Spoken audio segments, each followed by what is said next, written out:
On March 18, 2025, at 12:40 a.m., Caitlin Clark's foundation announced plans to construct 4 state-of-the-art multi-sport courts at DeMoe Middle Schools. While many people support this investment in youth sports, some WNBA players privately worry about how it will affect the league's dynamics. A significant project by the Caitlin Clark Foundation in collaboration with Musco Lighting was revealed by Business Wire. 4 Musco mini-pitch systems will be installed at Hyatt Keenan-Maycombs and Weeks Middle Schools in DeMoe, thanks to this collaboration. These aren't your typical basketball courts, though. They're advanced multi-sport facilities that can accommodate soccer, basketball, and football. Each location will have built-in goals, hoops, integrated fencing, lighting, benches, custom surfacing, and ADA-accessible gates. This endeavor is more than just a publicity stunt. It signifies a substantial investment in youth sports infrastructure. The Caitlin Clark Foundation's president, Mary Coffin, highlights the initiative's broader goal of giving local adolescents access to courts that assist them in finding. These courts provide opportunities for people to play sports and interact with one another, which fosters relationships, encourage collaboration, and enhance communication. This program is exactly in line with the Foundation's goal of empowering young people via the 3 pillars of education, nutrition, and athletics. Although the news appears to have had a good effect, several WNBA players are upset about Clark taking credit for her own accomplishment. The initiative itself is not the main source of worry. Rather, it represents Clark's growing influence and the changing power structures in women's basketball since entering the WNBA. Caitlin Clark has drawn a lot of attention. Her historic collegiate career at Iowa resulted in an unprecedented increase in Indiana Fever TV ratings. The WNBA developed a specific social and political identity, and many players built their personal brands around activism and social justice causes, positioning themselves as voices for change within the sports world. While this approach resonated with a dedicated core audience, it struggled to capture mainstream attention at the level of men's sports. Clark embodies a different strategy, and while she has never shied away from supporting important causes, her primary focus has remained on basketball excellence and community building. Arenas were packed, and her jersey became one of the league's best-selling items in just her rookie season. This is exactly what has left some veteran WNBA players uneasy for years. Her foundation's commitment in youth sports infrastructure exemplifies a practical, goal-oriented strategy for changing things. The announcement is made just weeks before the 2025 WNBA season starts, and Clark is entering her sophomore year with high expectations following her Rookie of the Year victory. According to the press release, she is not only concentrating on her career milestones, but is also working to build infrastructure that will help thousands of young athletes. With 4 locations, each tiny pitch system is anticipated to serve 10,000 kids on average, giving 40,000 kids access to first-rate sports facilities. This is a strategic investment with quantifiable benefit, not just charity. The ability of this initiative to bridge traditional divine sides is what makes it unique.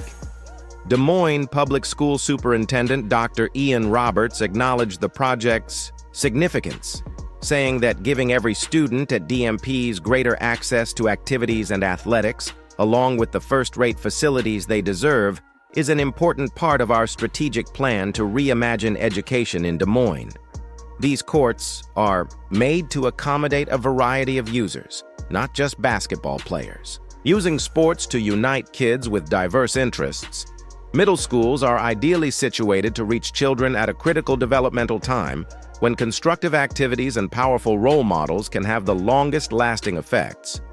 This strategy differs from professional sports' more fragmented structure, where players frequently concentrate on advancing their particular sport or personal brands. With a focus on holistic youth development and numerous behind-the-scenes sports opportunities, Clark is thinking beyond the box. For years, a small number of players controlled media attention and sponsorship opportunities. Now, some seasoned WNBA players are worried about what this implies for their own impact. Clark's expanding business endeavors and charitable endeavors are changing the perception of what a WNBA player is capable of. Musco Lighting's participation in the project emphasizes its significance even further. Headquartered in Iowa. Since 1976, Musco has led the world in facility solutions and sports lighting. In partnership with the U.S. Soccer Foundation, the E company has placed over 375 tiny pitches throughout the U.S. and finished projects in over 125 nations. By the 2026 FIFA World Cup, they hope to have 1,000 more built. The CEO of Musco, Jeff Rogers, highlighted the ideals that his organization and Clark's Foundation share, stating that this collaboration is significant since it is based on a dedication to expanding access to recreation and fostering safer, more pleasurable play environments. This is a strategic alliance between companies with complementary skills and missions, not just a celebrity endorsement. The way that WNBA players handle their off-court endeavors is changing as a result of Clark's influence. The times when merely sharing content on social media regarding causes might not be sufficient to stay relevant. One need only look at Clark's charitable history to see why some WNBA veterans are uneasy about this latest initiative. In January, she celebrated her birthday by donating 22,000 books to underprivileged communities in partnership with Scholastic. When her jersey was retired at the University of Iowa, she gave $22,000 to 4 local charities: the University of Iowa Children's Hospital, Coralville Community Food Pantry Boys, and Girls Club of the Corps, and Special Olympics Iowa. Considering her philanthropic endeavors. One of my favorite things about Iowa City, according to Clark, is how the community is cohesive and supportive of one another. I experienced this during my stay here, so it's crucial for me to maintain those connections. Some people in the league are concerned because Clark's activities imply that she is planning for something much larger than just her WNBA career. Rather, the emergence of Caitlin Clark heralds a new era in which enduring community impact, rather than just on-court performance or social media engagement, will be used to gauge influence. Now, the question is whether additional players will follow in her footsteps or find it difficult to adjust to the changing women's basketball scene. Caitlin Clark's continuous support of local communities is having a cascading effect. The more she contributes, the more well-known she becomes, which in turn attracts additional funding for worthwhile initiatives. Encouraging other athletes to put up more effort. Some WNBA players who have largely established their names through their social media presence or on-court performances are now realizing that they need to change in order to stay relevant.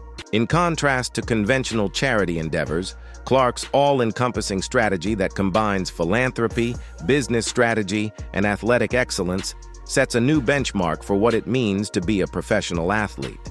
Her foundation's most recent project, which finances multi-port courts throughout Des Moines, is especially noteworthy.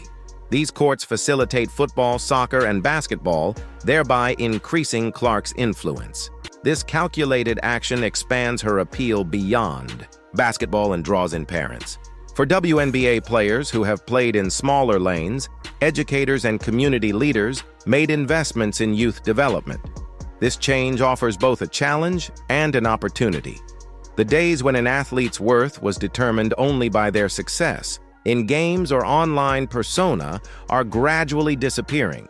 Investment in the community and quantifiable results are more important.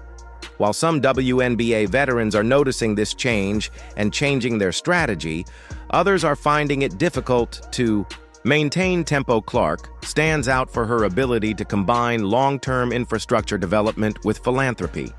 Unlike a social media campaign that gains traction overnight, these courts will have a lasting impact on communities. Thousands of kids will gain from this, strengthening Clark's dedication to real change. Her strategy goes beyond short-term charity to create long-term resources. By working with groups like Musco Lighting and Des Moines Public Schools, she increases her influence and demonstrates that meaningful change occurs through strategic partnerships rather than just individual endeavors. Other WNBA players are being forced by this change to reevaluate their own legacies. Because Clark is changing what it means to be a WNBA star by skillfully fusing athletic excellence with off-court influence, her announcement right before the new season guarantees that conversations about her will go beyond her on-court potential.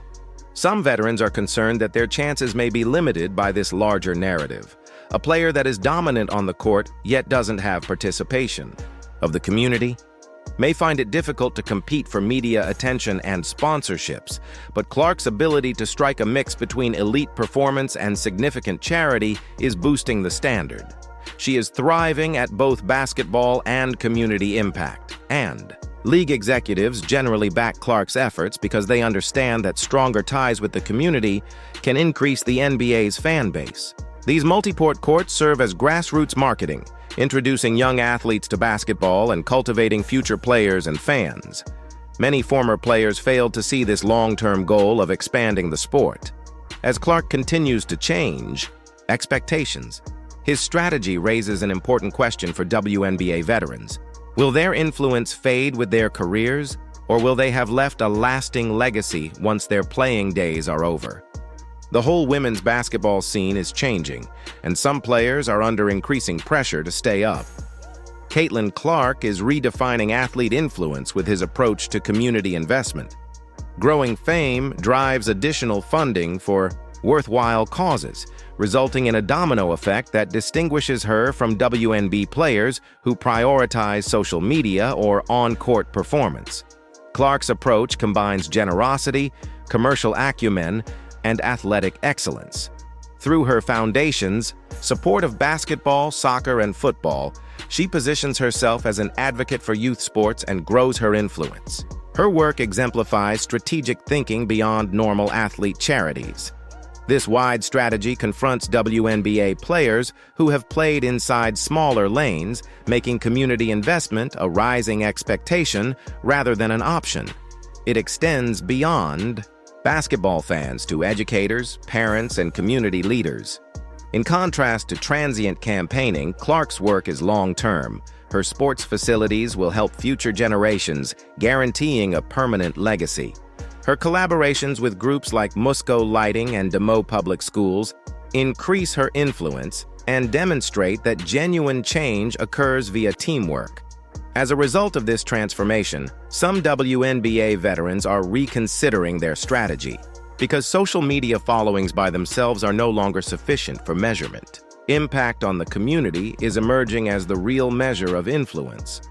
Clark's ascent also compels the league to change, using her fame to increase the WNBA's reach by making investments in her home state. Clark's foundation's mix of sports and education broadens her appeal and sets a new benchmark for athletes by cementing her bond with hands and exhibiting a profound sense of regional devotion. The WNBA is at a turning point as Clark continues to forge her legacy. It must adapt to the new model or risk falling behind.